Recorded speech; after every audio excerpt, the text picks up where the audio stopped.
En el verano de 1996, el aire en Xalapa tenía ese olor peculiar de lluvia y mango podrido, una mezcla que impregnaba las calles empedradas y los kioscos de jugo frente al Parque Juárez.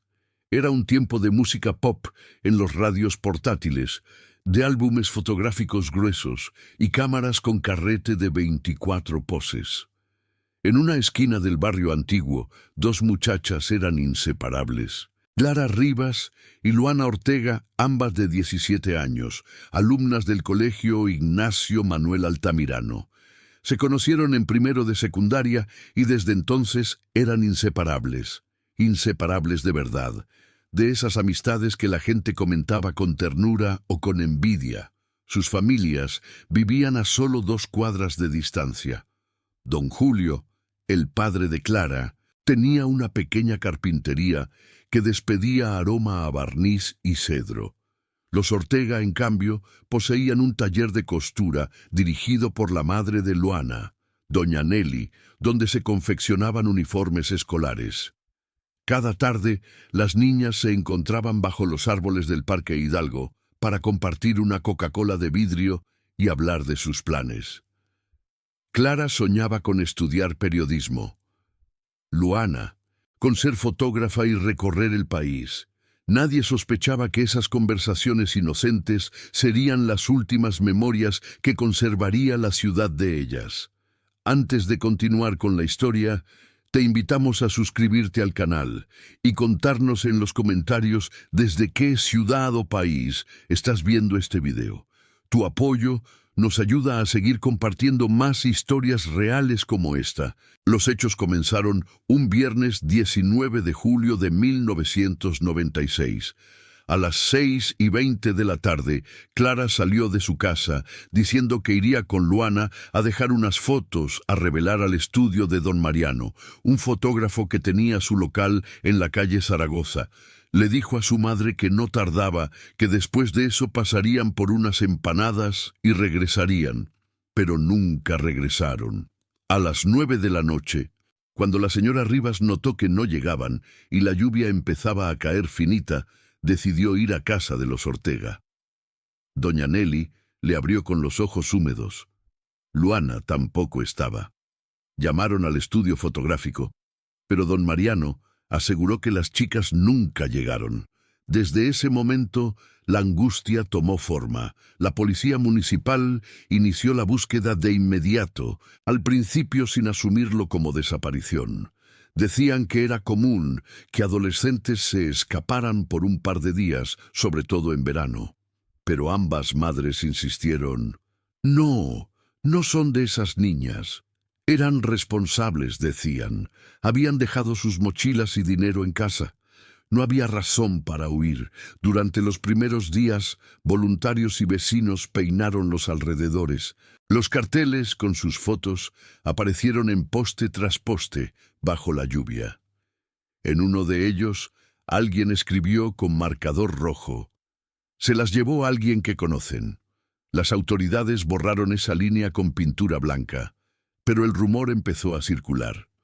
En el barrio se comentaba de un joven amigo de ambas, Diego Torres, de 20 años, que solía reunirse con ellas en el parque.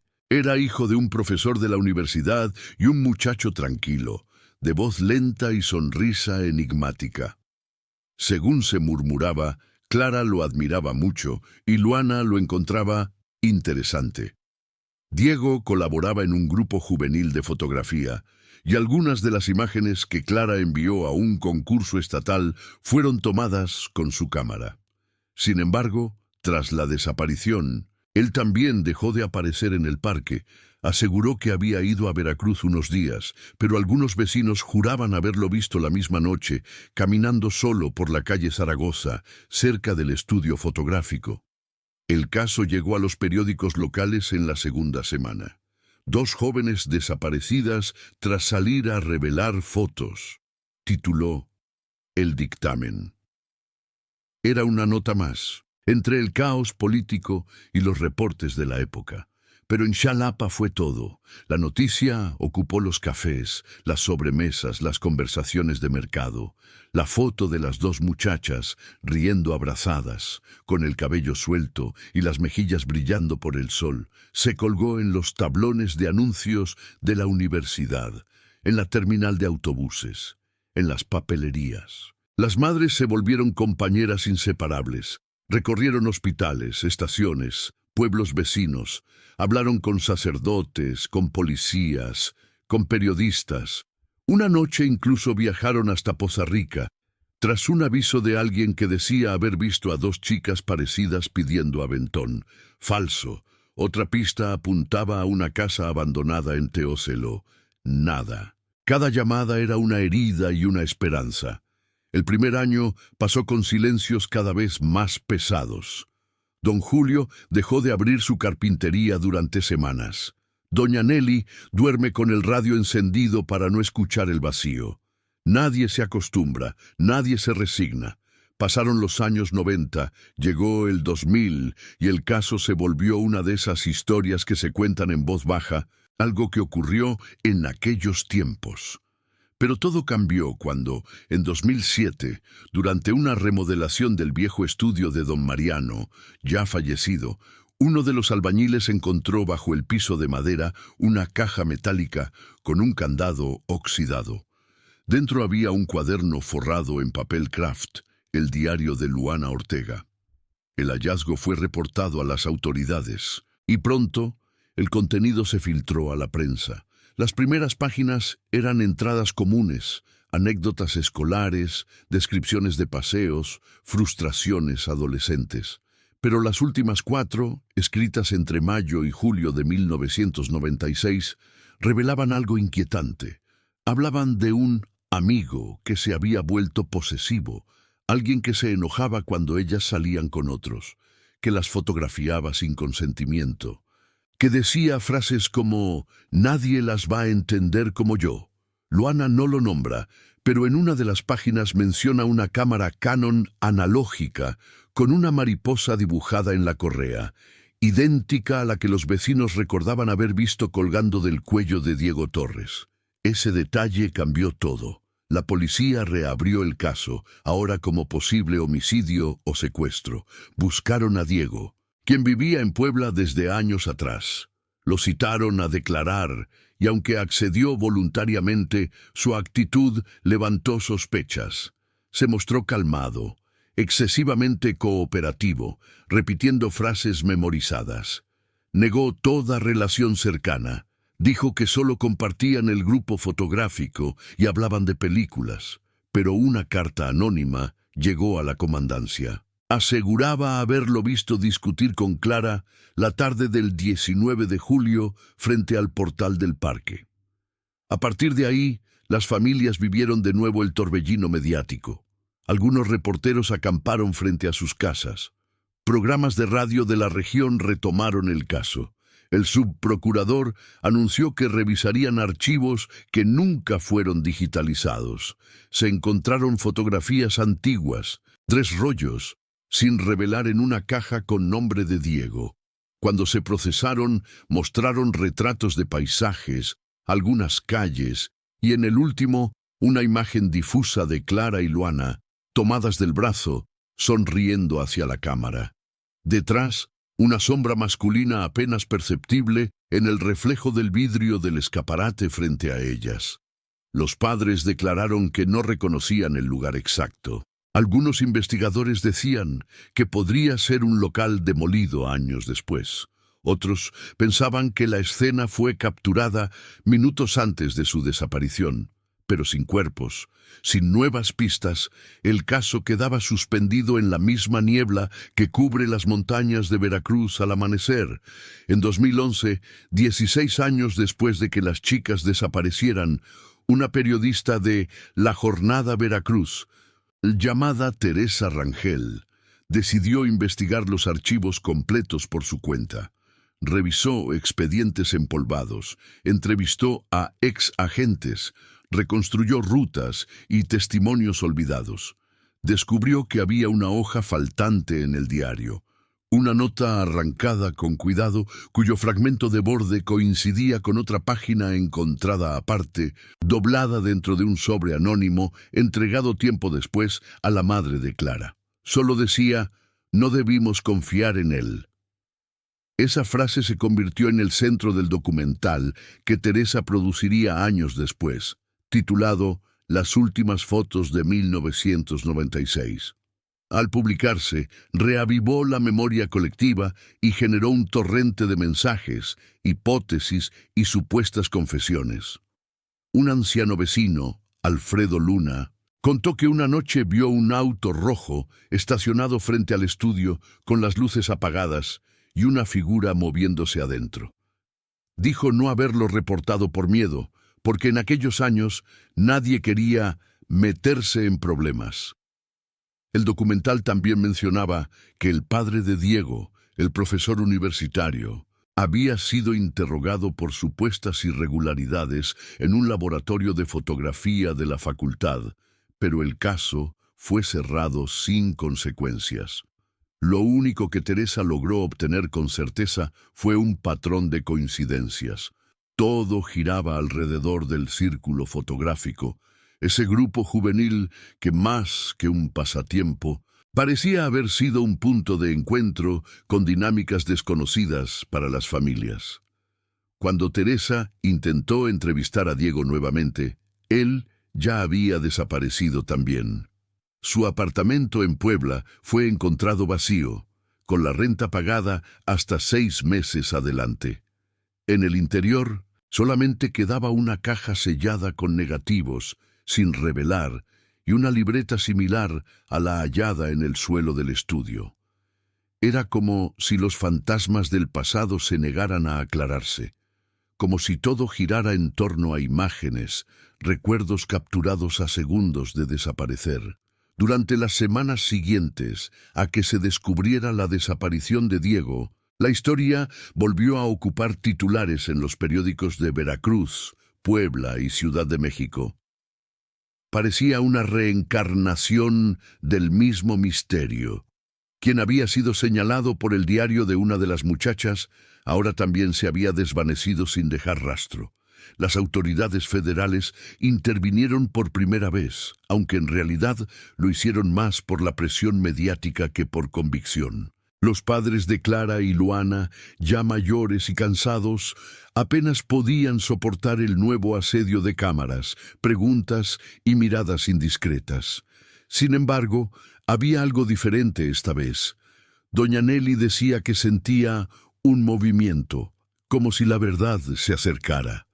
El departamento vacío de Diego Torres se encontraba en una zona de clase media alta, cerca de la colonia La Paz, en Puebla. El edificio era de estructura sencilla, 3 pisos, paredes beige con portón negro.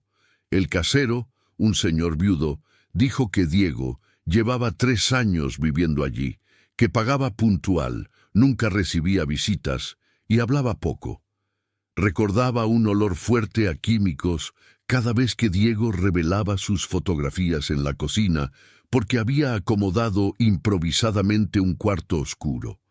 En el departamento, además de la caja con negativos y la libreta, la policía encontró un sobre con recibos de carretes fotográficos comprados entre 1996 y 1997 y una carpeta con recortes de periódicos sobre el caso de las chicas, minuciosamente ordenados.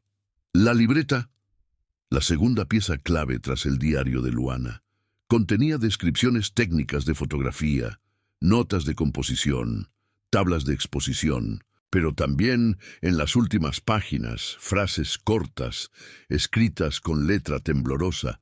Algunas decían: la foto detiene el tiempo. Ellas no querían entender. Nada desaparece si se guarda bien. Los peritos analizaron la tinta, que correspondía a un bolígrafo fabricado a fines de los 90. No había datos concretos, pero la sensación era perturbadora. Cada frase parecía escrita por alguien obsesionado con capturar y controlar lo que temía perder. Los negativos encontrados fueron enviados a revelarse de forma controlada. De los 32 rollos, Solo 11 contenían imágenes nítidas. Eran retratos de calles mexicanas, ferias, rostros de desconocidos. Pero 3 rollos contenían algo que hizo detener la respiración de los investigadores. Una secuencia de fotografías nocturnas de una carretera rodeada de árboles. Luego, un puente medio oscuro. Y finalmente, el interior de lo que parecía una cabaña abandonada.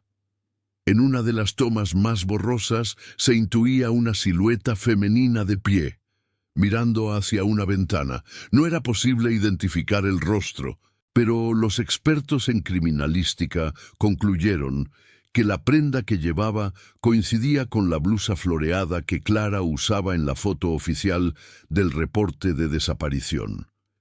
Esa noche, cuando el informe llegó a Xalapa, doña Nelly y don Julio se reunieron otra vez frente a las cámaras para pedir una sola cosa: que les mostraran las imágenes completas.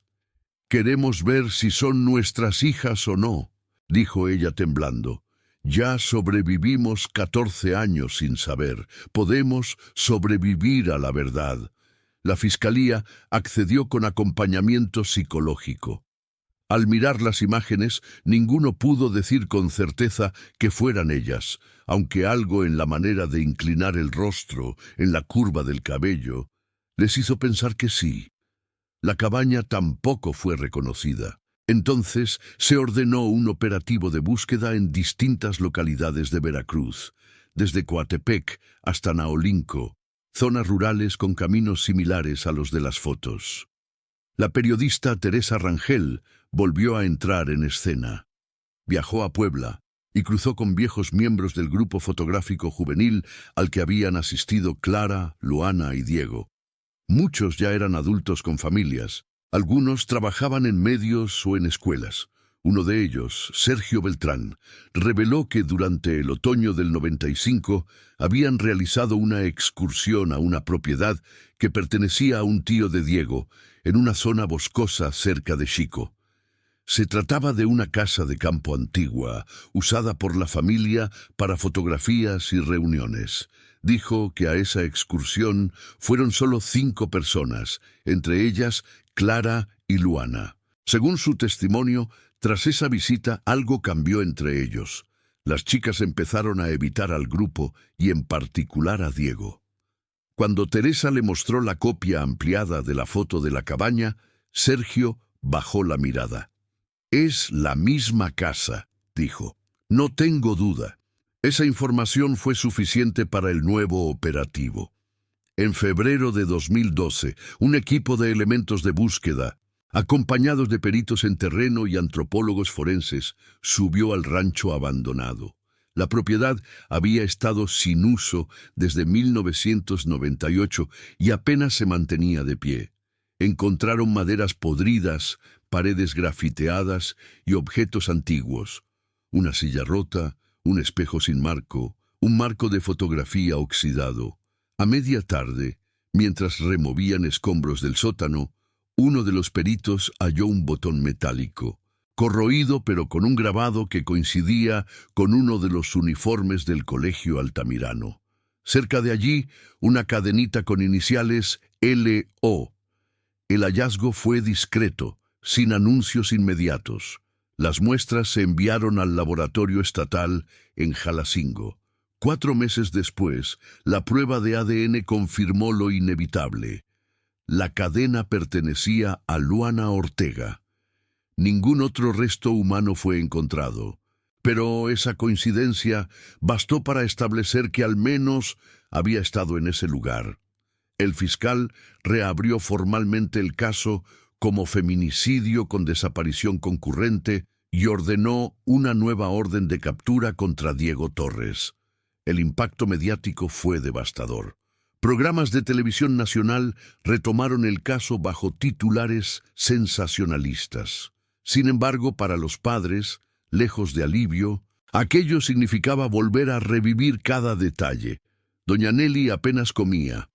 Don Julio empezó a registrar por escrito todo lo que recordaba, como si quisiera dejar un testimonio escrito antes de morir.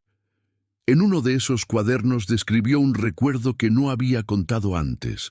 3 días antes de la desaparición, Diego había pasado por su carpintería diciendo que planeaba regalarle una cámara vieja a Clara para que siguiera aprendiendo. Nadie lo consideró importante entonces. A medida que el país cambiaba, y con la atención temporal que los medios daban al caso, la historia se convertía en símbolo del tipo de desapariciones que marcaban a México. No era solo el misterio de 2 adolescentes, sino el reflejo de una sociedad que aprendía a convivir con las ausencias. Las marchas del 2013 en Veracruz incluyeron pancartas con sus nombres, junto al de decenas de otras jóvenes, pero la historia dio otro giro inesperado. En 2014, una llamada anónima llegó a la redacción de La Jornada Veracruz. Una voz de hombre, evidentemente alterada, dijo: «Si quieren saber qué pasó en Xico, busquen en el rollo 33». Luego colgó. Teresa pidió a la policía verificar si entre los negativos hallados en el departamento de Puebla había algún registro equivalente. Descubrieron que efectivamente había un sobre numerado con el 33, que por error nunca se había abierto porque estaba pegado a otro. Cuando lo revelaron, el resultado fue inquietante. 12 fotografías deterioradas, tomadas con muy poca luz. En ellas aparecía sucesivamente el interior de la misma cabaña, con cortinas rasgadas y paredes húmedas. En la última imagen se veía algo apenas discernible: una mesa de madera, sobre la cual descansaban 2 pulseras de tela idénticas a las que Clara y Luana solían llevar en la muñeca. Junto a ellas, un cuaderno con la tapa rasgada, muy similar al diario encontrado en 2007. El hallazgo revivió las sospechas de que Diego había mantenido contacto con los objetos de las chicas mucho después del 96. Se revisó si la cámara usada para esas fotos tenía número de serie registrado. Coincidía con una Canon, reportada en un negocio de empeño de Veracruz en 2001. Vendida a nombre de un tal Rafael Torres, el primo de Diego. La policía localizó a Rafael, quien declaró que su primo le dejó la cámara como pago de una deuda y que después se mudó a Guadalajara por trabajo. Sin embargo, no existía ningún registro real de empleo a su nombre en esa ciudad. El patrón de huida seguía un mapa incompleto. Cada año, una pista mínima, un eco de algo que no terminaba de cerrarse. A finales de 2015, un grupo civil de búsqueda independiente retomó el caso por cuenta propia, revisando pozos, archivos médicos, rutas de transporte antiguo. Uno de sus miembros, el antropólogo Hernán Medina, señaló una coincidencia extraña. Las fotos del rollo 33 mostraban una lámpara colgante que aún se vendía en un mercado de antigüedades específico en Coahuatzintla, un pueblo cercano. Cuando fueron a preguntar, el dueño aseguró haberla comprado en 1997 a un chico joven, callado, de ojos verdes, que necesitaba dinero rápido. Dijo que ese chico traía consigo una caja con negativos. Por primera vez en casi 20 años, alguien recordaba un rostro que podía ser Diego en tiempos posteriores a su supuesta huida. Esa línea guió una nueva serie de interrogatorios, pero nunca se emitió un resultado concluyente. Parecía que en cada acercamiento el caso retrocedía 2 pasos, como si los recuerdos estuvieran cubiertos por la misma niebla húmeda que baja cada tarde sobre los cerros de Xalapa. Para las familias, el tiempo ya no se medía en años, sino en pistas y silencios.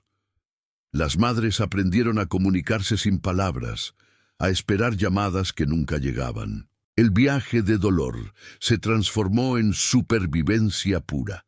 Doña Nelly, cuando cumplió 60, escribió en una carta abierta: «No quiero venganza, solo saber de ella, porque nada duele tanto como la incertidumbre». Esa frase se pintó luego en un mural frente al Parque Hidalgo, justo donde las 2 amigas se reunían cada tarde en 1996. La cabaña fue sellada y declarada sitio de memoria local. Nadie entra ya, pero cada aniversario los vecinos dejan flores secas frente a la puerta. Los años siguen pasando y la historia aún no revela completamente sus secretos, aunque cada fragmento, una fotografía, un botón, una frase escrita en tinta vieja, parece decir que incluso cuando todo parece perdido, la verdad deja rastros que se resisten a desaparecer. Para el año 2016, el caso de Clara y Luana era ya una leyenda moderna en Veracruz. Las personas lo contaban como se cuentan los sucesos que dejan una herida colectiva. En cada versión había un nuevo detalle, una nueva sospecha. Sin embargo, entre las familias y la periodista Teresa Rangel, la búsqueda permanecía viva, no por morbo, sino por necesidad.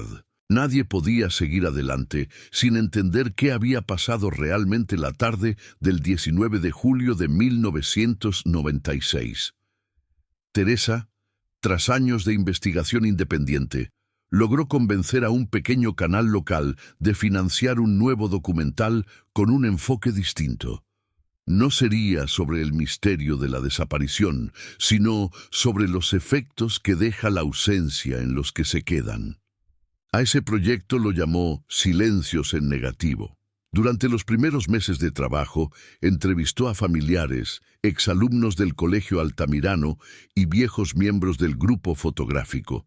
Las grabaciones mostraban una mezcla de tristeza, culpa y resignación.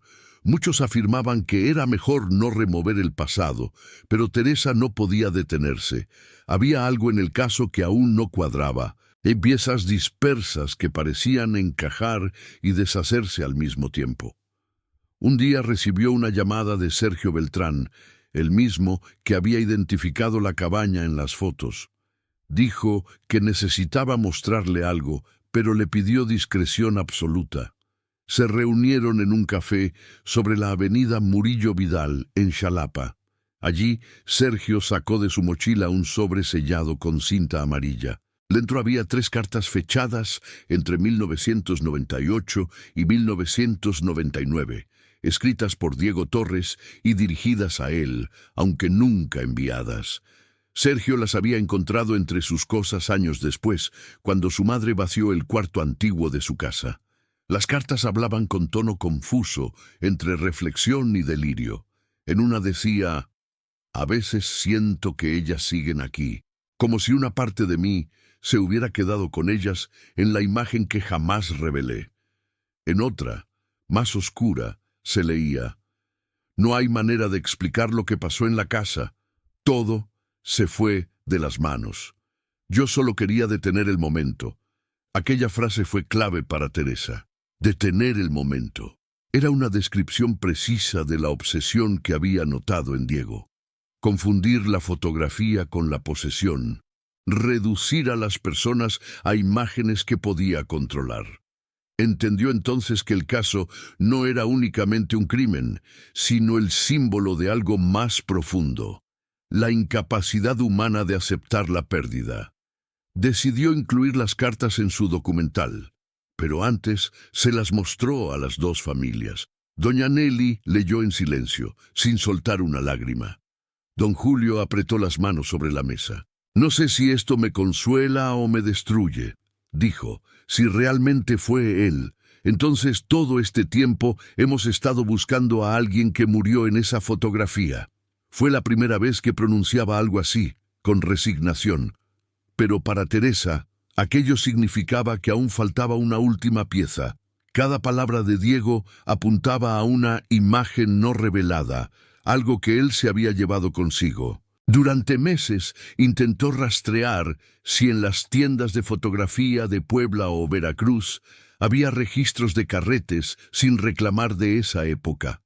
La tarea era casi imposible, ya que la mayoría de los archivos se habían perdido o modernizado. Sin embargo, en el verano de 2017, un antiguo dueño de Revelado en Puebla, don Emilio Patiño, respondió a uno de sus correos. Aseguraba tener cajas viejas con negativos olvidados desde los 90, en un local que ya no operaba como laboratorio, sino como zapatería. Teresa viajó hasta allí junto a un fotógrafo voluntario del canal. En el sótano encontraron 3 cajas cubiertas de polvo con etiquetas borrosas. En una de ellas, apenas visible, estaba escrito con marcador azul: propiedad de Torres. Esas palabras bastaron. Las autoridades fueron avisadas y bajo supervisión, las cajas fueron llevadas a un laboratorio independiente. El proceso de revelado fue lento. Muchos rollos estaban dañados, otros completamente velados. Pero los técnicos consiguieron rescatar alrededor de 80 fotografías. Las primeras parecían retratos cotidianos: paisajes de Veracruz, escenas del mercado, retratos de amigos. Pero entre los negativos recuperados había una secuencia que congeló el ambiente en el laboratorio. Mostraba un atardecer capturado desde el interior de un coche, luego una carretera rural, un puente estrecho y finalmente una toma en la que aparecían claramente Clara y Luana, riendo dentro del vehículo. Llevaban la misma ropa que el día de su desaparición. El último fotograma, sin embargo, era el más perturbador. Se veía a Clara mirando directamente a la cámara, como si hubiera notado algo, mientras Luana giraba el rostro hacia atrás. La expresión de ambas ya no era alegre. Nadie sabía si esa fue la última imagen capturada antes de que todo cambiara. Al comparar la luz natural y los detalles del entorno, los peritos confirmaron que esas imágenes habían sido tomadas pocas horas antes de que fueran vistas por última vez. Las familias fueron notificadas con extrema precaución. A diferencia de ocasiones anteriores, las imágenes no se difundieron. Se mantuvieron bajo resguardo judicial. Pero la existencia de esa secuencia se filtró y se convirtió en noticia nacional. Muchos criticaron que mostrarlas sería una falta de respeto. Otros opinaban que podrían contener la clave para hallar los restos o el paradero de Diego. Teresa mantenía la calma. Entendía que la verdad debía salir con cuidado, sin caer en el espectáculo mediático que tantas veces desfiguró historias como la de ellas. Con ese nuevo material, el documental Silencios en Negativo se amplió. El tema central pasó a ser la fragilidad del recuerdo, cómo una fotografía puede ser prueba y condena, cómo el tiempo transforma las imágenes en fantasmas. Cuando el proyecto se estrenó en 2018, marcó un antes y un después. Fue exhibido en festivales locales y usado en universidades para hablar de la memoria histórica y la violencia de género en México. En la proyección de Xalapa, las madres de Clara y Luana recibieron una ovación de pie, pero detrás del reconocimiento seguía la ausencia. «Nadie aplaude lo que no se cierra», murmuró doña Nelly. Al terminar la función, un hombre se acercó a Teresa. Tenía unos 60 años, cabello gris y lentes gruesos. Dijo llamarse Ignacio Torres. Era el tío paterno de Diego, el dueño original de la cabaña en Xico. Admitió que trató de mantenerse lejos de todo durante años, por miedo a ser acusado, pero que cargaba con un secreto. Diego regresó a la casa en septiembre del 96. Le confesó: «Yo estaba ahí. Me pidió guardar una caja de herramientas y unos sobres.